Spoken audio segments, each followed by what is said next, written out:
The funding for this program is provided by the Corporation for Public Broadcasting and the Friends of 4, 10, and 12. Declared a state of emergency for Custer County.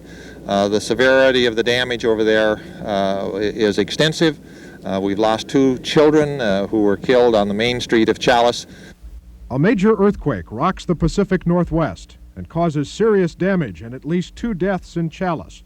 Tonight, the damage and the aftermath.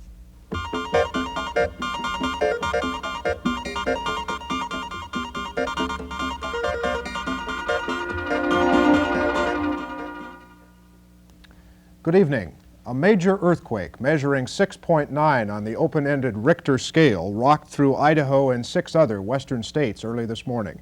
At least 2 children were killed near the center of the earthquake in central Idaho.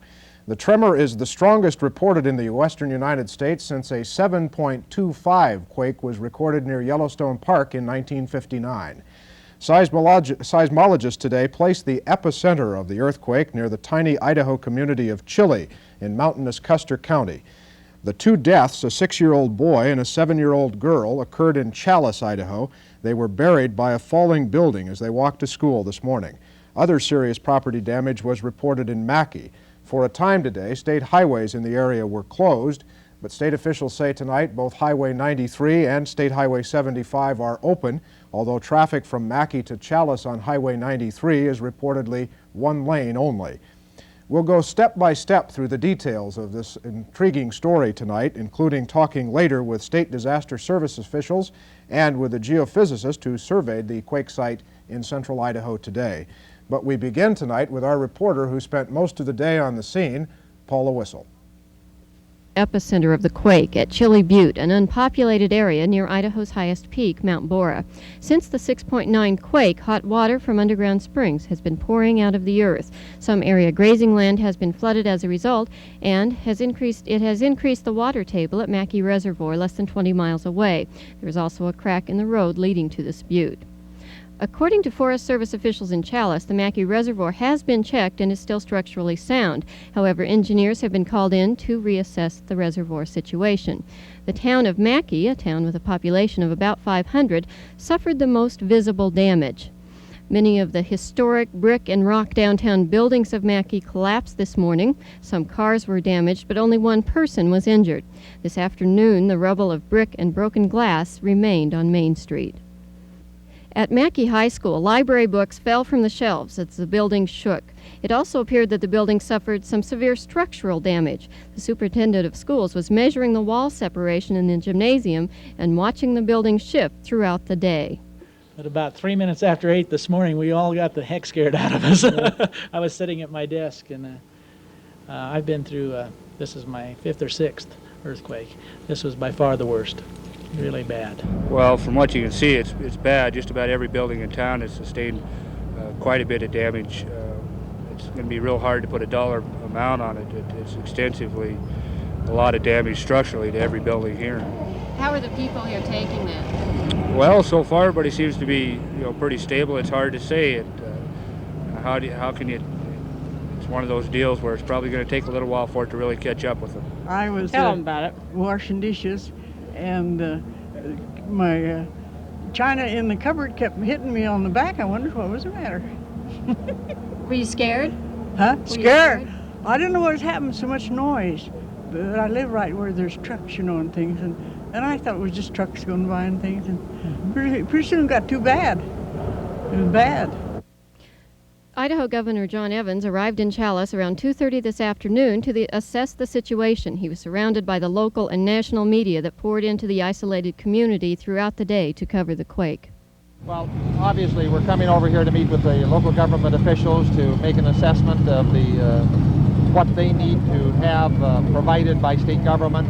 I've declared an disaster emergency for Custer County, and that triggers the state agencies so that they'll have the opportunity to provide whatever services necessary to provide the help that this county may need. We're alarmed at the extent of the earthquake and some of the damage. Of course, the loss of those 2 children was heartbreak. From what you've been From all of told, what is your sense of what has happened, and how does the government of Idaho and the people of Idaho feel for these people? Well, we're all very sad at the loss of life. The natural disaster that we've suffered is very severe. When you start talking in terms of a 6.9 earthquake on the Richter scale, it's classified as most severe. So we're just heartsick about the problems, and we want to do everything we can as governor, as an administration in the state to assist wherever we can. We'll be meeting with the mayor and the county commissioners here to satisfy their needs. Governor John Evans late this afternoon in Challis. The two dead youngsters in Challis have been identified tonight as 7-year-old Tara Leeton and 6-year-old Travis Frank, both of Challis. Again, they were walking on their way to school this morning when a building front collapsed on them in downtown Challis. Paula Whistle normally works out of Idaho Public Television station KISU in Pocatello. She's with us in Boise tonight after spending most of the day in Custer County. Paula, we didn't have pictures in your piece of Challis where obviously the two fatalities occurred, but the damage was much less in Challis actually than in Mackay. Yes, even though Challis early on received the most publicity, or seemed to be receiving the most publicity because of the two deaths, those two children happened to be walking by the only building that actually collapsed in Challis. The other buildings are, well, at least appeared to be standing and in good shape. There was damage, however, from boulders rolling down. If you've been to Challis before, or if you've seen Challis, there is a huge, steep mountain right on the edge of town, and I guess during the earthquake, it was a huge cloud of smoke or of dust, and boulders were rolling down, and some boulders, some almost as large as the houses they ran into, did do some damage to homes there. How would you characterize the mood of the local folks there today? Some of the ones on the videotape seem to be taking it in stride. Well, amazingly enough, people didn't seem too upset. People expressed sorrow over the death of the two children, but some of the high school kids we interviewed in Challis were giggling and laughing and having a great time watching a day off school and watching all of the helicopters and the Learjets fly in to cover the story. It was a big day for the kids in Challis, and the people there seemed to be taking it in stride too. In my time in Idaho, I don't remember the press converging on a story quite the way they did today from all over the country. Well, it was amazing flying into the Challis airport, which, as you might imagine, is not terribly large. It was hard to find a parking place for the plane, and there were crews there from all of the commercial stations in San Francisco and from Sacramento and from Salt Lake and Denver, and some of the networks were there. And it was amazing because then once you got into Challis, you had to search for places to get shots of the damage. It wasn't that evident. Paula, there were, I guess one of the major concerns that a lot of folks had today was the Idaho National Engineering Laboratory in the eastern part of the state, really not very far from this area. That's right. It's in the Arco Desert, which borders or is very near to Arco and Mackay and that whole area. And I did ask the governor if he had contacted anyone at INEL, and he said no, he had not, but had been in contact with Senator McClure, who had talked to people at INEL, and they said there was that the situation there was fine, and they were closing everything down to assess the damage. One wire service story today indicated that 2 reactors there had shut down. There was another report, I guess, that some folks are concerned now, or have renewed concern about some of the waste that is stored there. That's been a problem, or a concern at least, for some time. Well, this may be a boost to the anti-breeder reactor people in the state who have been saying that's one of the reasons they don't want a breeder there, and they don't like the INEL site there at all, is because of the possibility of an earthquake, and people at the site have tended to downplay the possibility of an earthquake, and I would think that if they played their cards right, the anti-nuclear people might make something out of this. Finally, Paula, were you before today an earthquake veteran, or is this your first This was my second quake. Second and they quake. both felt the same. Okay, well, thank you for your good hard work today. We appreciate it. Okay. As we said earlier, Governor John Evans went to the Custer County area earlier this afternoon in the company of State National Guard Commander General James Brooks.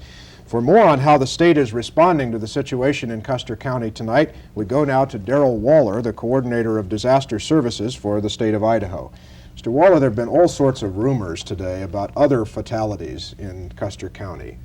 Can you tell us anything more about that situation tonight? Only, of course, what we have received through reports we get from the counties and through other reporting sources.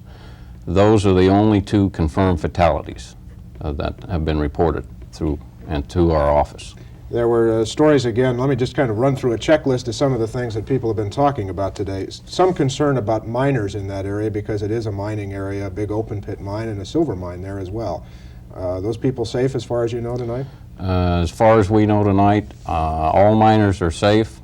We received requests for assistance to check out mines early on, and through the National Guard obtained a helicopter not only to send over some emergency medical people to provide additional assistance in the Challis area, but to check out in the mines. Plus a constant check with mining officials to determine if there was any problem. And the latest word we had at about 4 o'clock today was that there were no problems at any of the mines. Hunting season's open. A lot of people out in the woods. Any concern there? Absolutely. This is probably one of our major concerns at this time, now that we know that most of the people problems have been taken care of in those communities. There are a lot of hunters, as you said, out in the area, an unknown amount. And we've had several calls to our office wanting to know where people could find out information about a spouse or a brother or a friend.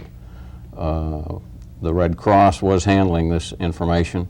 We also requested through Fish and Game and the Forest Service that anybody who checked through any of their checkpoints or offices to be notified to please call their relatives. Other than the obvious concern about people that you might not know about who might be in some trouble tonight, you don't have any real reason to believe that there are those people. Maybe we should make that clear. Do you? No, at this time. Okay. Other than those concerns, are there public safety concerns in Custer County? Water problems, sewer problems, those sorts of things? The only one that we have been made aware of is some possible problems in individual wells.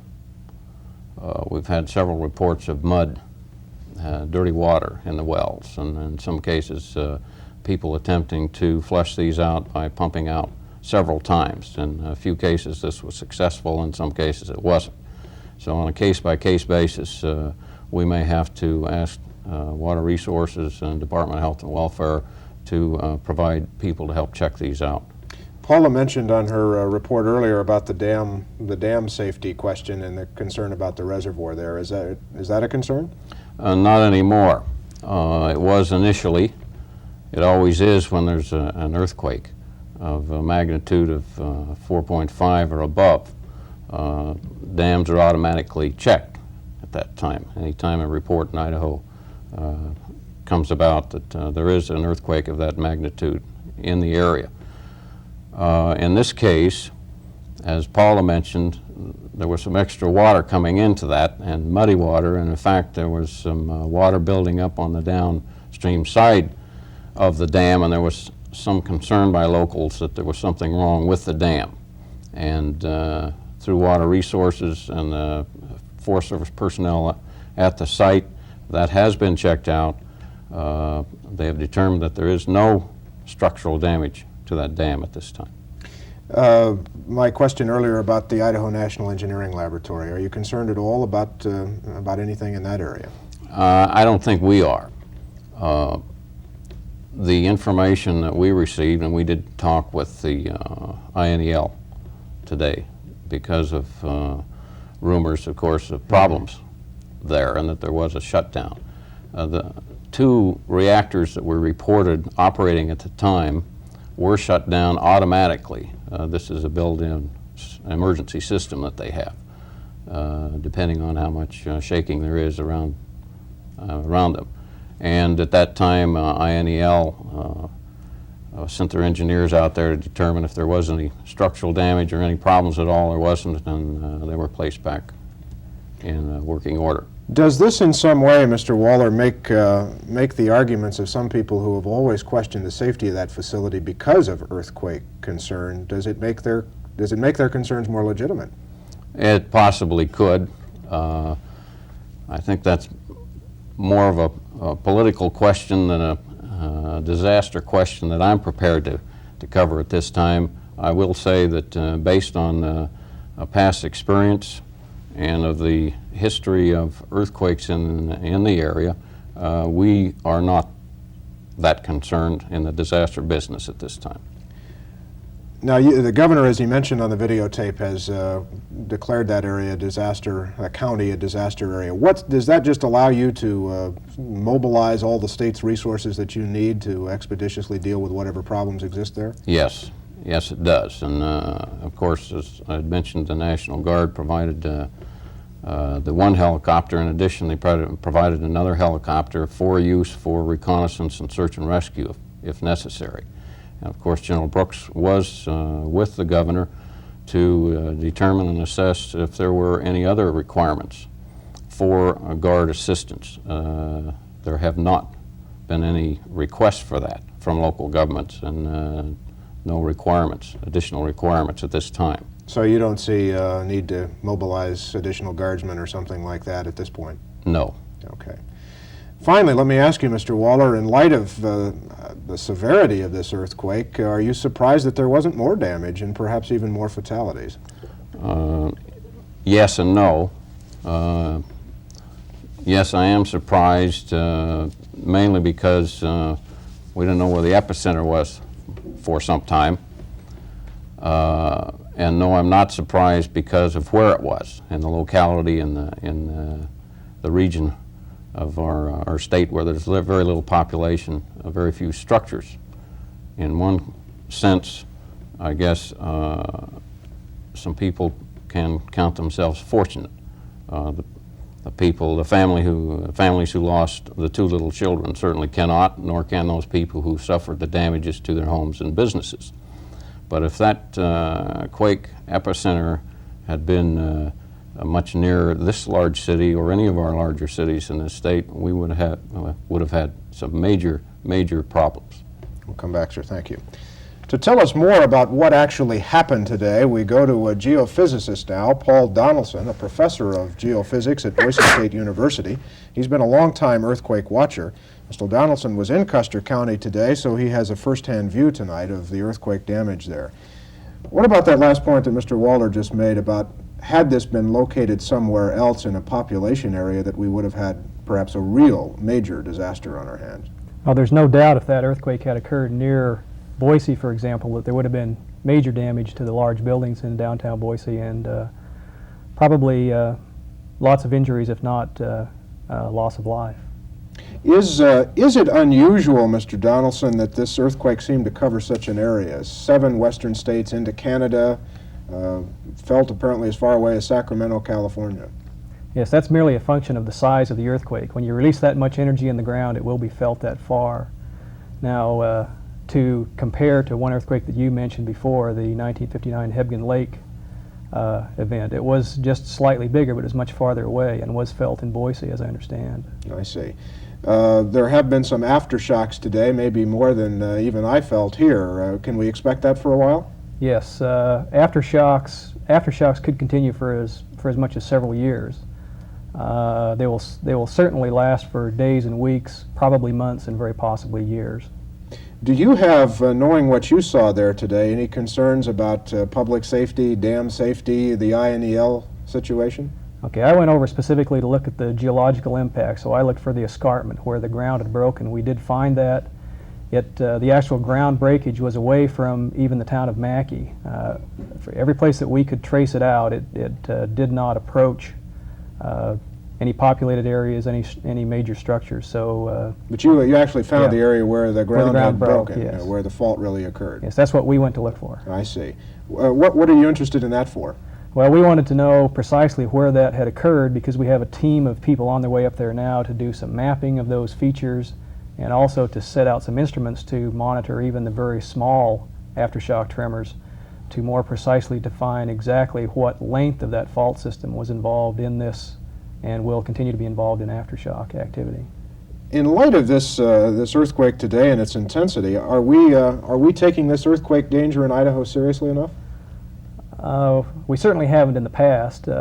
It's difficult to convince anyone that earthquakes are a real threat until they've had an earthquake. And so perhaps things will be taken more seriously now with regard to perhaps doing some ongoing monitoring, a more in-depth evaluation of really what the earthquake hazards might be in this part of the state. Would you suggest that we maybe should look at things like our building codes and those sorts of things? Building codes are always tied quite directly to what the accepted earthquake risk is in an area. And there are always some people around who are advocating the reevaluation of earthquake risk zones, upgrading them, downgrading them, depending on what their views are. Would this upgrade our risk? It certainly would. At least it would seem to me that it would. In addition to this earthquake, we monitor earthquakes in this part of the state all the time. This one comes to light because it's large enough for people to feel and do damage.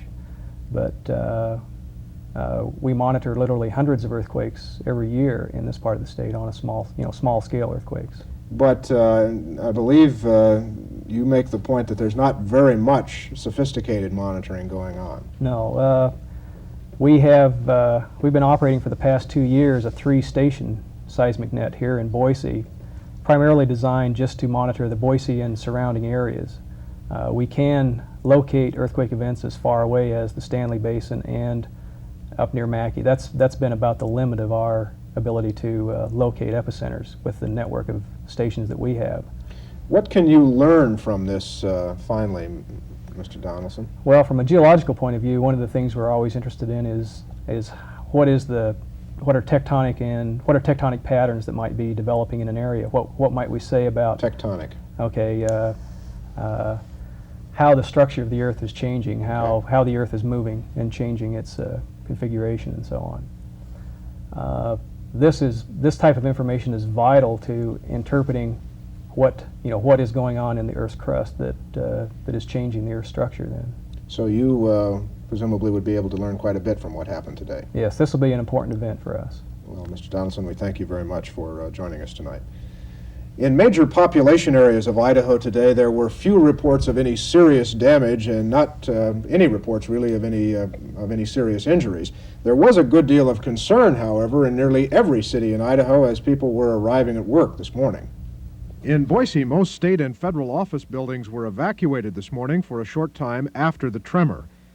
As likely happens at all buildings in town, a state of confusion, of course, existed at the time the earthquake hit. An evacuation took place. Building engineers observed that there had been some cracks in the stairwell, and until it was confirmed that those were not major structural cracks, employees were asked to remain outside the building. Once it was confirmed that these were only minor cracks, the employees were allowed to return to work. The state's largest building, the 21-story Idaho First Tower in downtown Boise, shook for several seconds during the earthquake, and the workforce evacuated.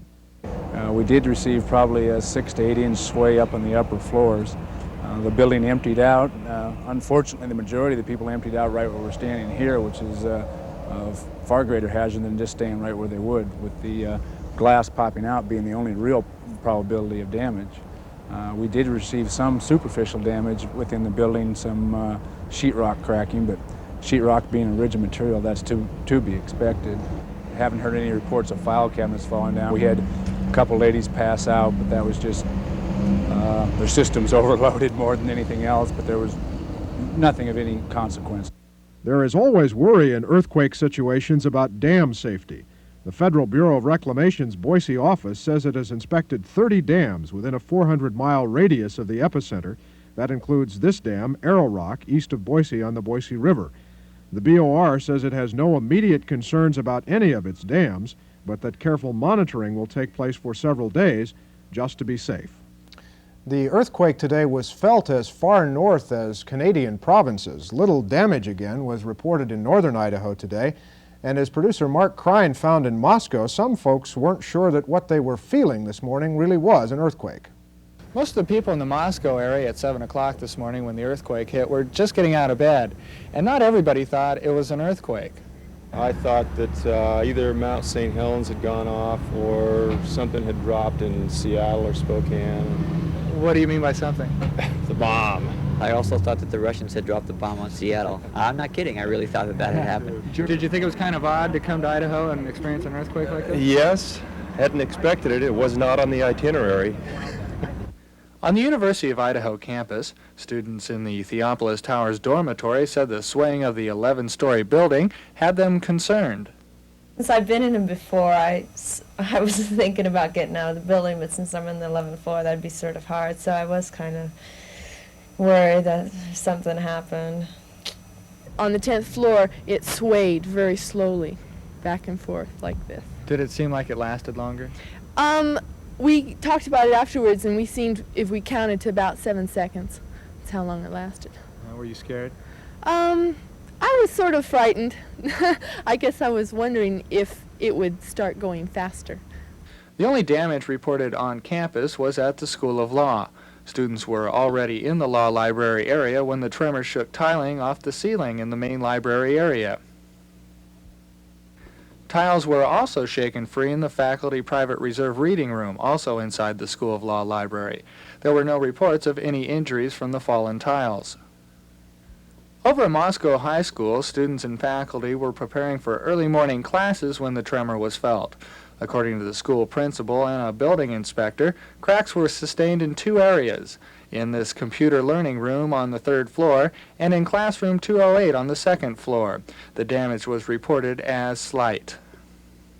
University of Idaho geologic engineer Ken Sprinky said that northern Idaho is relatively safe from large quakes, but the southeastern portion of the state could prove to be an area where earthquakes could become more common. There's a large number of active faults in southern Idaho. It's not a well understood region. We haven't spent the amount of money in research that needs to be spent in Idaho to study earthquakes. There's been a lot more activity in the last 5 years than there has been in the past, but we're certainly, as this earthquake demonstrates, in a very earthquake-prone area, particularly in the central and southern parts of the state. I would hope that the University of Idaho will get a little bit more serious now about getting into earthquake research than we have been in the past. Just to recap briefly tonight, a major earthquake, the biggest in the western United States since 1959, caused major damage in Mackay and Challis, Idaho today, and 2 youngsters, aged 6 and 7, on their way to school this morning, were killed by falling bricks in Challis. A state of disaster emergency has been declared for Custer County, Idaho tonight by the governor of Idaho, John Evans.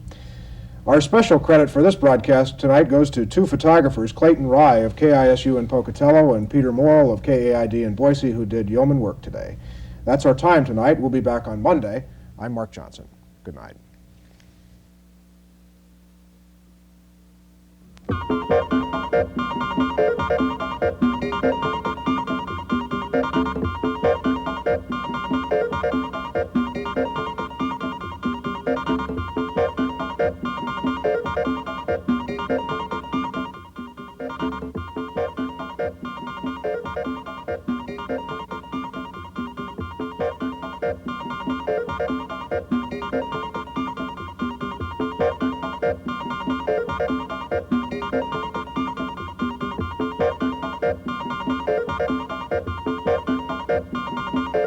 The funding for this program is provided by the Corporation for Public Broadcasting and the Friends of 4, 10, and 12.